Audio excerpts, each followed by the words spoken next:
Welcome to the deep dive. You're here because you want to get to the heart of things quickly.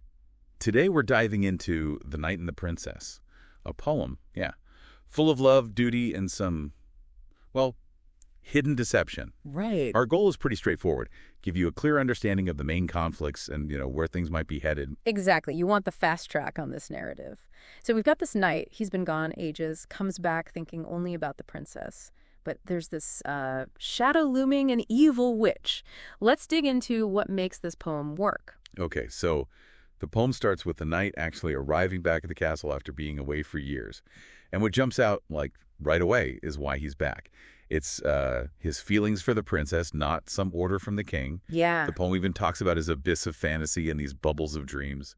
What do you think about that? Starting off so deep in his head. Well, it sets up potential conflict immediately, doesn't it? He's got this, idealized picture in his mind, and the poem kind of warns, life grows complex as you gray, you're a social bond bearer. So that formal reunion, the hand-kissing, it really underlines those societal rules. But you still see that flicker, right? A shared look that suggests something more is going on underneath. Yeah, exactly. The poem says, in her eyes, the same desire, he was sure he peeped. But before that gets explored, we learn about his job, leading the king's army, putting down a rebellion somewhere far off. Mm-hmm. So he was gone a long time, but apparently she was always on his mind. It shows his dedication both to the king and, well, to her. Yeah. How important do you reckon that loyalty to the king is going to be later on? Oh, it's crucial context, I think. The king clearly trusts him, right, enough to let him meet the princess alone by the lake under the moonlight. Which feels like a really pivotal scene. Yeah. They talk about their childhood, reconnecting over shared memories. It's building that bond again. And it's there in that sort of intimate setting that she just asks him straight up, doesn't she?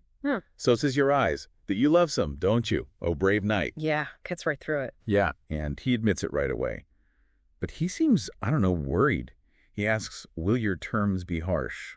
What's that hesitation about, do you think? Their dynamic. Or maybe just the way things were back then. It kind of shows the vulnerability, right, even for a knight, when it comes to love, especially across, social lines. But just as things are getting serious between them, bam, the poem hits us with that violent clap like thunder and the ground shakes. Oh, yeah. A pretty clear sign that something else is watching, an outside force. Which leads us perfectly to Evelyn, the evil witch, living far beyond the natural lights. The description's pretty classic, feeds on feminine metal, foresaw the knight's doom. Standard antagonist stuff. Kind of, but here's the twist, the really dark one. The princess. She's already under Evelyn's spell. The knight doesn't know. Oh, wow. So all his love, his confession, it's directed at, well, the poem calls it a roughage, of hellhound. Talk about dramatic irony, huh? What does that do to his whole quest? That's brutal. And the poem mentions the effect it's already having on him. Dazed since kissed, and from then, all virtues down the drain. So he's weakened before the fight even starts. Exactly. Makes the challenge way harder. And Evelyn doesn't just sit back. She taunts him, basically showing off that she controls the princess. Yeah. She gives him this choice, stark naked. Fulfill thy dream or shine like light. Forget. Account thy future scars. What does that ultimatum tell us about her, or the fight itself? Well, it frames it as good versus evil, obviously, but it's intensely personal for him now. And the poem just stops there, right? The battle's coming, but how night fights only time will tell. No one knows the war. Leaves you hanging.